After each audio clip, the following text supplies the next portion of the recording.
Students, आज हम आपके बीएससी पार्ट फर्स्ट के second paper microbiology and plant pathology का जो अगला टॉपिक है सिम्टम्स ऑफ प्लांट डिजीज़ के बारे में बात करेंगे।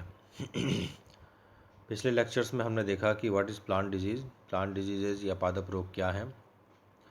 पादप रोग के दो प्रकारों के बारे में हमने बात की थी, inanimate disease and animate disease, अर्थात ऐसे रोग जो कि जीवों के द्वारा उत्पन्न किए जाते हैं तथा ऐसे ऐसे रोग जो कि जीवों के द्वारा उत्पन्न ना किए जाकर विभिन्न भौतिक एवं पर्यावरणीय कारकों के असंतुलन के कारण उत्पन्न किए जाते हैं। आज के लेक्चर में हम पादप रोगों से संबंधित विभिन्न प्रकार के रोग लक्षणों के बारे में बात करेंगे कि ये रोग लक्षण या चिन्ह जो हैं,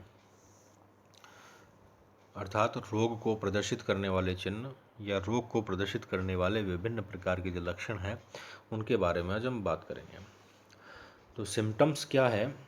symptoms are the expression of disease caused by the manifestation of physiological reaction of the plant due to harmful activity of pathogen।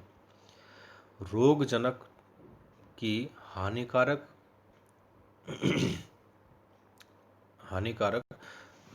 प्रक्रिया के कारण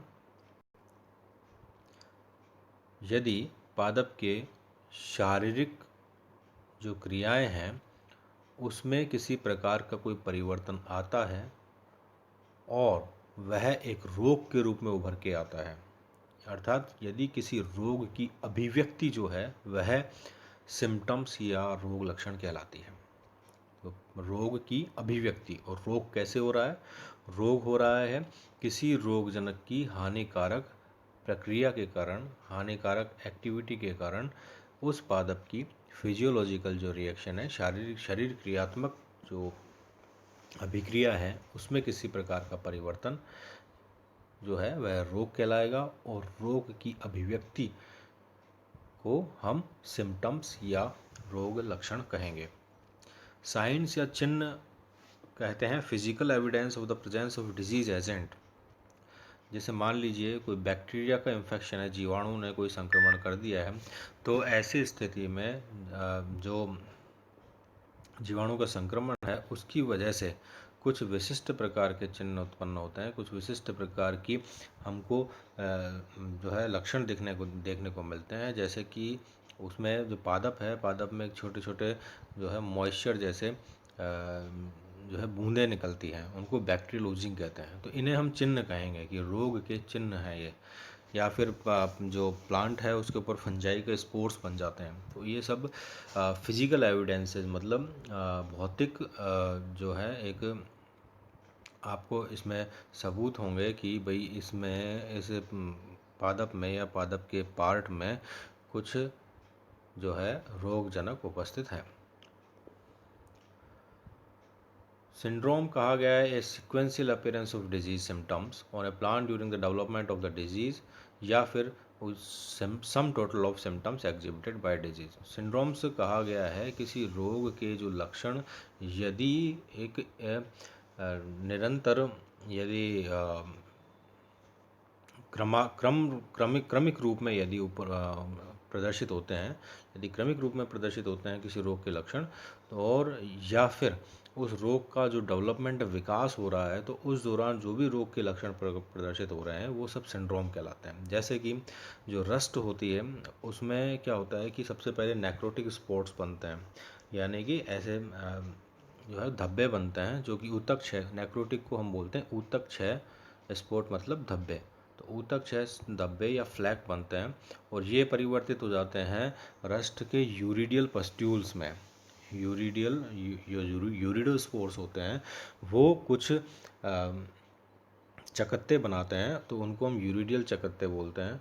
और फिर यूरिडियल चकत्ते जो है वो विकसित हो जाते हैं टीलियल चकत्तों में, अर्थात टीलियोस्पोर के द्वारा निर्मित किए जाने वाले चकत्तों में, और अंततः पादप की मृत्यु हो जाती है। तो ये आप देख रहे हैं क्रमागत रूप से रोग लक्षणों का विकास हो रहा है, इसे हम सिंड्रोम कहें। अगला देखिए, जो सिंड्रोम सिम्टम्स हैं उनके उसके आधार पर या जो सिम्टम्स हैं उनको पढ़ने के लिए आगे हम सबसे पहले देखते हैं इन्फेक्शन के प्रकार। लोकल इन्फेक्शन और सिस्टमिक इन्फेक्शन। लोकल इन्फेक्शन में क्या होता है कि पादप का कोई सीमित भाग ही प्रभावित होता है। जैसे कि मान लीजिए पादप की पत्ती, तो पादप की सिर्फ पत्ती ही प्रभावित हुई। सिस्टमिक इन्फेक्शन या सर्वांगी संक्रमण में जो पादप है उसके संपूर्ण भाग संक्रमित हो जाते हैं और पादप का संपूर्ण भाग जो है प्रभावित होता है। जैसे कि विल्ट्स है, वायरस का इन्फेक्शन है, ये पूरे पादप को प्रभावित करते हैं। पूरा पादप मतलब जड़, तना, पत्ती इत्यादि। लेजन्स क्या होते हैं? लेजन्स कोई घाव होते हैं, इनको हिंदी में हम घाव कह सकते हैं। जैसे घाव हो जाता है हमारे, तो लेजन्स से घाव हैं जो कि एक स्थानीयकृत ऊतक क्षय अथवा हरिमाहीनता वाले क्षेत्र हो सकते हैं, जो कि किसी रोग के लक्षण हैं। ठीक है, यानी कि कुछ किसी रोग की वजह से रोगित जो ऊतक है या रोगित अंग है, उसमें यदि ऐसा प्रतीत होता है कि उस स्थानीयकृत क्षेत्र में ऊतकों का अपघटन हो चुका है या जो है हरित लवक का अपघटन हो चुका है, तो ऐसे जो एरिया हैं उनको हम लेजन्स कहते हैं। लोकल लेजन्स भी जो है लोकलाइज्ड होंगे, जैसे कि मैंने बात बताई। सिम्टम्स को हम दो तरह में बांट सकते हैं, morphological symptoms and histological symptoms. Morphological symptoms जो बाहरी तौर पर हमको दिखाई देते हैं, उसके आकार इत्यादि में परिवर्तन होता है, सामने जो अपीयरेंस है उसमें यदि कोई परिवर्तन होता है तो वह मॉर्फोलॉजिकल सिम्टम्स। और हिस्टोलॉजिकल सिम्टम्स जिसके आंतरिक ऊतक तक जो है सिम्टम्स दिखाई देते हैं, वह हिस्टोलॉजिकल सिम्टम कहलाता है। मॉर्फोलॉजिकल सिस्टम एक्सटर्नली डिटेक्टेबल, जैसा कि मैंने बताया, जैसे ब्लाइट है, लीफ स्पॉट है, इनको हम 3 भागों में बांट सकते हैं। नेक्रोसिस ऊतक क्षय, हाइपोप्लेसिया अपवृद्धन एवं हाइपरप्लेसिया अतिवृद्धन एवं हाइपरट्रॉफी अतिवृद्धि। मॉर्फोलॉजिकल अच्छा, नेक्रोसिस जो है, सबसे पहले हम इसको नेक्रोसिस को देख लेते हैं। नेक्रोसिस या ऊतक क्षय वास्तव में यह प्रोटोप्लास्ट का डिजेनरेशन हो जाता है, अर्थात अपघटन हो जाता है। तो और उसके बाद में जो पादप ऊतक है या जो अंग है या संपूर्ण पादप है, उसकी मृत्यु हो जाती है। इसको 2 भागों में बांटा गया है, प्लेसियोनेक्रोसिस और होलोनेक्रोसिस। प्लेसियोनेक्रोसिस में जो है प्रोटोप्लास्ट की डेथ, प्रोटोप्लास्ट जो है जीव द्रव्य, उसकी मृत्यु हो जाती है। जबकि होलोनेक्रोसिस में प्रोटोप्लास्ट की मृत्यु के पश्चात प्लेसियोनेक्रोसिस में जो है जीव द्रव्य की मृत्यु से पहले के जो रोग लक्षण दिखाई देते हैं वो प्लेसियोनेक्रोसिस में रखे गए हैं, और जीव द्रव्य की मृत्यु के पश्चात जो रोग लक्षण उत्पन्न होते हैं उनको हमने होलोनेक्रोसिस में रखा है। तो पहले प्लेसियोनेक्रोसिस देख लेते हैं। इसको 3 भागों में बांटा गया है, yellowing, wilting and hidrosis. Yellowing जैसा कि नाम से स्पष्ट है, इसमें पर्ण या पादप का जो भाग है वह येलो कलर का हो जाता है, पीला हो जाता है, जो कि वास्तव में हरित लवक के अपघटन की वजह से होता है। कुछ फंजाई, कुछ वायरसेस, बैक्टीरिया और प्रोटोजोआ जो है इस प्रकार के लक्षण उत्पन्न करते हैं। विल्टिंग या ब्राउनिंग ऑफ वैस्कुलर टिश्यू, आप देख रहे हैं यहाँ पर एक जो ये राइट में जो है एक पादप है, उसका तना है, और यहाँ पर लेफ्ट में है, तो किस प्रकार जो है मुरझा जाता है, पत्तियाँ जो है यहाँ पर पत्तियाँ मुरझाई हुई हैं और ये अफेक्टेड पार्ट दिखा रखा है। इसमें क्या होता है कि जो पादप के ऊतक है वो अपना जो टर्गर प्रेशर है, टर्गर प्रेशर जो है, स्फीति दबाव उसको खो देते हैं, अर्थात स्फीत अवस्था जो है वो खो देते हैं और मुरझाए हुए रहते हैं, जैसे कि बैक्टीरियल विल्ट ऑफ टोमेटो। ठीक है, पैथोजन और फंगस, बैक्टीरिया, वायरस इत्यादि इस प्रकार का मुरझाना उत्पन्न कर सकते हैं। हाइड्रोसिस में आप पत्ती में देख रहे हैं कि ऐसा लगता है कि जो है कि जल युक्त कुछ जो है ट्रांसल्यूसेंट से पारदर्शी प्रकार के जो है रोग ऊतक विकसित हो चुके हैं। ठीक है, या ऐसा लगता है कि इनके अंतरकोशिकीय अवकाशों में पानी भर गया है, तो इस प्रकार का जो है सिम्टम हाइड्रोसिस कहलाता है। अगला होलोसेंट्रिक सिम्टम्स के अंतर्गत हम देखेंगे necrosis of green plants parts, necrosis of storage organ, necrosis of body tissue. And in the necrosis of storage organ में रॉट्स, लीक एंड ममीफिकेशन होते हैं। ये बाकी जो है damping off spot, short holes, SPAC और फ्लैग, ब्लॉच, स्ट्रीक्स, स्ट्राइप्स इत्यादि को हम आगे देखते हैं। डैम्पिंग ऑफ एक ऐसा रोग है जिसके अंतर्गत जो सीडलिंग होते हैं, नवोद्भिद जो होते हैं, उनमें नेक्रोसिस ऊतक क्षय हो जाता है। और यह जो ऊतक क्षय है जब सॉइल से ऊपर जो स्थिति होती है, यानी कि जो मृदा से जस्ट ऊपर के जो भाग होते हैं उनमें जो है वो कोलैप्स हो जाता है, मुरझा जाते हैं और अंत में उनकी मृत्यु हो जाती है। इसको pre emergence and post emergence damping off भी कहा जाता है। ठीक है, तो ये पीथियम एंड राइजोटोनिया द्वारा उत्पन्न किया जाता है। लीफ स्पॉट, यहाँ पर आप देख रहे हैं कि पर्ण में विभिन्न प्रकार के धब्बे उत्पन्न हो गए हैं, इसको लीफ स्पॉट कहते हैं। वीनल नेक्रोसिस एंड लोकल लेजन्स, ये वीनल नेक्रोसिस आप देख रहे हैं कि पत्ती की जो शिराएं हैं वहाँ पर ऊतक क्षय हो रहा है लेफ्ट में, और राइट में आप देख रहे हैं कि लोकल जो है स्थानीयकृत ऊतक क्षय की प्रक्रिया शुरू हो चुकी है। शॉर्ट हॉल, ये जब नेक्रोटिक टिश्यू ऊतक क्षय जो वाले जो क्षेत्र हैं जब ये फट जाते हैं, ठीक है ना, टूट जाते हैं, तो इनमें छिद्र छिद्र जैसी संरचनाएं बन जाती हैं, तो इसको हम शॉर्ट हॉल कहते हैं। शॉर्ट हॉल ऑफ चेरी को यहाँ पर दिखाया गया है। ब्लॉच, एक necrotic area covered with brown fungus mycelia on leave shoots and stems. तो यहाँ पर क्या होगा कि जो नेक्रोटिक एरिया है, यानी कि ऐसा क्षेत्र जो जिसमें दिखाई देता है कि ऊतक क्षय हो चुका है, लेकिन वह यदि वह ऊपर की ओर से एक ब्राउन फंगस माइसीलियम के द्वारा घिरा हुआ है तो इसको ब्लॉच कहा गया है। जैसे पर्पल ब्लॉच ऑफ गार्लिक जो कि अल्टरनेरिया पोराई के द्वारा उत्पन्न किया जाता है, यहाँ दर्शाया गया है। स्ट्रीक्स एंड स्ट्राइप, जैसे कि नाम से स्पष्ट है, धारियाँ और जो है स्ट्राइप बन जाते हैं। यहाँ पर मेज स्ट्रिक में आप देख रहे हैं पत्ती में पर्ण में जो है धारियाँ बन गई हैं, छोटी छोटी पतली पतली धारियाँ बन गई हैं। यहाँ पर बार्ले स्ट्राइप में भी आप देख रहे हैं कि जो है चौड़ी चौड़ी जो है धब्बे नुमा संरचनाएँ बन गई हैं, जिनको हम स्ट्रीक्स एंड स्ट्राइप्स कहते हैं। वुडी टिश्यू जो है उनका अगर ऊतक क्षय होता है तो वे भी विभिन्न प्रकार के अन्य सिम्टम्स को उत्पन्न करते हैं, जैसे कि डाईबैक में क्या होगा कि बैक मतलब ऊपर से जो एपिकल पोर्शन जो है प्लांट का वह धीरे धीरे मरने लगता है और ऊपर से नीचे की ओर इसमें रोग लक्षण तीव्र रूप से प्रदर्शित होने लगते हैं।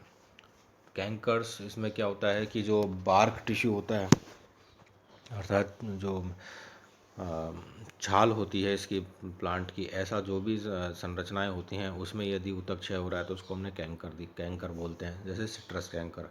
गमोसिस में क्या होता है कि वुडी टिश्यू से छोटी बूंदों नुमा संरचनाएं निकलती हैं, बूंदें जैसे गोंद की जो बूंदें निकलती हैं, इस प्रकार की बूंदें नुमा लिक्विड की जो है ओजिंग आउट होती है, इसको गमोसिस कहते हैं। देख पा रहे हैं आप ये डाईबैक में कि नेक्रोसिस हो रहा है टॉप जो है पादप का उससे नीचे की ओर। कैंकर में आप देख रहे हैं नींबू को कैंकर है, यहाँ पर जो है नेक्रोटिक लेजन्स हो चुके हैं, इसको कैंकर बोलते हैं। Stem canker on Apple, tomato इत्यादि। गमोसिस में ये प्लांट डिजीज है जिसमें जो ऊतक क्षय वाले जो भाग हैं उनमें से जो है कि चिपचिपा पदार्थ निकलता है, चिपचिपा लिक्विड निकलता है, इसको गमोसिस कहते हैं। यदि ऊतक क्षय और भी ज़्यादा अधिक गहरा जाए तो और भी दूसरे जो है सिम्टम्स उत्पन्न हो जाते हैं, जैसे कि ब्लाइट में ऐसा लगता है जैसे उसमें बर्निंग अपीयरेंस है, ऐसा लगता है कि जो है पर्ण जो है वो जल गया है। तो इसमें leaf late blight of potato आप यहाँ देख पा रहे हैं।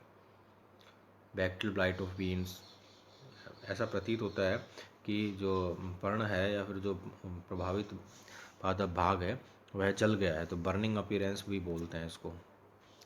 राइस ब्लास्ट क्या होता है कि एकदम से जो है कलिका खुली भी नहीं होती है या पुष्पक्रम खुला भी नहीं होता, उससे पहले ही उसकी जो है मृत्यु हो जाती है, तो इसको हम ब्लास्ट कहते हैं। राइस ब्लास्ट यहाँ पर आप देख रहे हैं मैग्नोप्थी ग्रीसिया की। एंथ्रेक्नोस में एक discrete dark coloured necrotic lesions निकलते हैं लीव्स पर या फ्रूट्स पर, गहरे होते हैं तथा इसके अतिरिक्त ये ऊतक क्षय धब्बे होते हैं जो कि फैले हुए होते हैं। ये कॉलेडोट्राइकम स्पीसीज द्वारा उत्पन्न किया गया एंथ्रेक्नोस दिखाई दे रहा है। Fire blight of apple Erwinia माइलो द्वारा नामक जीवाणु के द्वारा उत्पन्न किया जा रहा है। स्टोरेज ऑर्गन्स की और हम बात करें, रॉट्स, लीक्स एंड मॉमिफिकेशन। रॉट्स में आप देख पा रहे हैं कि टोमेटो जो है वो सड़ चुका है, ठीक है, तो इसको रॉट्स को हम सड़ना भी बोलते हैं। तो इसमें क्या होता है सड़ने के अंतर्गत कि सॉफ्टनिंग हो जाती है, मृदु हो जाता है ऊतक, उनमें डिस्कलरेशन हो जाता है, अर्थात जो कलर रंग है उनका वो भी हट जाता है। और फिर जो है इनका डिके और डिसइंटीग्रेशन हो जाता है सैकुलेंट प्लांट टिश्यू का। ठीक है ना, मृदु जो पादप ऊतक हैं उनका क्षय होने लग जाता है, उनका वो ऊतक जो हैं वो टूटने लग जाते हैं और अंत में मर जाते हैं। यहाँ देख पा रहे हैं आप रूट में भी जो है रॉट्स हो चुके हैं, यानी कि जड़ जो है वो भी सड़ चुकी है, फ्रूट में हो चुका है। रूट रोट की एक जो क्रॉप है वो आप देख पा रहे हैं। लीक्स में भी जो है सॉफ्ट सॉफ्ट रॉट के साथ साथ उसमें से यदि उसमें से छोटी बूंदोनुमा संरचना, छोटी बूंदोनुमा कोई लिक्विड निकलता है तो यह लीक कहलाता है। फायर ब्लाइट पर बैक्टीरिया यहाँ पर दिखाई दे रहा है। मम्मीफिकेशन के अंतर्गत जो सड़ा हुआ जो पादप भाग है वह अंत में मुरझा जाता है और हार्ड हो जाता है लास्ट में, तो इस जैसे ममीज़ के जैसे जो है हार्ड हो जाता है, तो इसको मम्मीफिकेशन कहते हैं। अगले हैं हाइपरप्लास्टिक एंड हाइपोट्रोफिक सिंड्रोम। हाइपरप्लेसिया में क्या होता है कि पादप की जो है लगातार अतिवृद्धि होती है, कोशिका विभाजन की अनियंत्रित कोशिका विभाजन होता है, जिससे अनियंत्रित कोशिका की संख्या बढ़ने लगती है और इसको हम हाइपरप्लेसिया कहते हैं। हाइपरट्रॉफी में जो कोशिकाएं हैं वो अपनी आकार में वृद्धि करने लगती हैं। तो दोनों में डिफरेंस ये है, हाइपरप्लेसिया में तो कोशिका अपनी संख्या में वृद्धि करेगी क्योंकि अनियंत्रित रूप से कोशिका विभाजन होने लगते हैं, जबकि हाइपरट्रॉफी में जो है कोशिका या ऊतक जो है वह असामान्य रूप से वृद्धि करने लगता है, जो कि वाउंड ट्यूमर्स, गॉल्स, विचेस, ब्रूमेनेशन इत्यादि के रूप में उभर के आते हैं। ट्यूमर अनकंट्रोल्ड ग्रोथ होती है टिश्यू की, तो आप यहाँ पर देख रहे हैं कि गॉल है, ये भी असामान्य संरचनाएं हैं जो कि परजीवी आक्रमण की वजह से उत्पन्न होते हैं। छोटे छोटे गॉल बन जाती हैं, संरचनाएं इस प्रकार बन जाती हैं। क्राउन गॉल या ट्यूमर जो है यहाँ पर आप देख पा रहे हैं।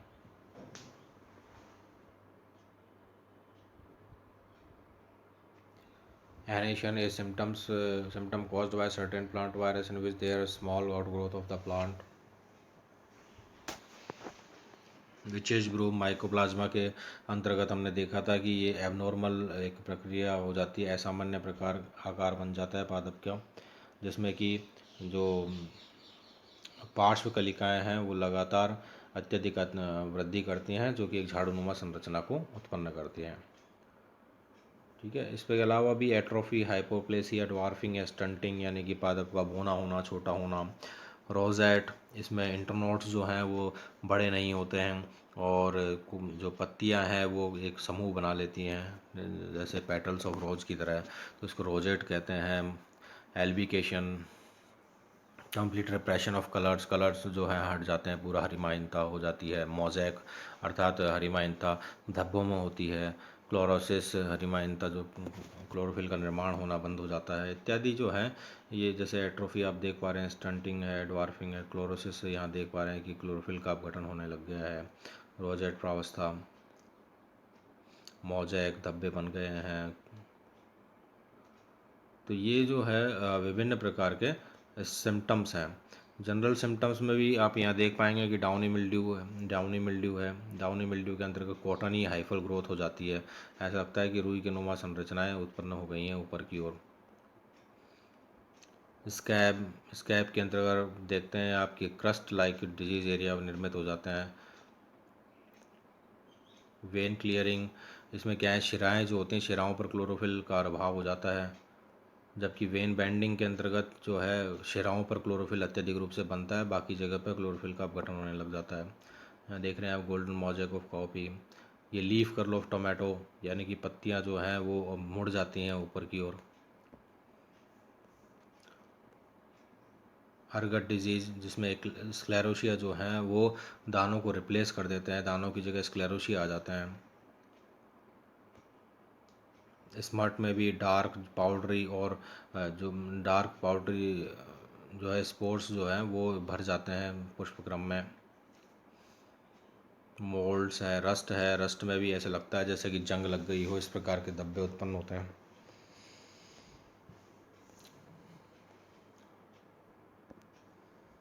सूटी मोल्ड, इसमें डार्क स्पंजी हाइफल मैट्स लगती है पत्ती पर, ऐसा लगता है, तो इसको हम सूटी मोल्ड्स कहते हैं। तो इस प्रकार ये जो है इन्फेक्शन, स्कॉर्च स्कॉर्च मतलब जैसे पादप जो है जल गया हो धूप में, इस तरह के अपीयरेंस होते हैं। तो ये इस प्रकार ये सारे के सारे जो है सिम्टम्स विभिन्न पादप रोगों के लक्षणों को प्रदर्शित करते हैं।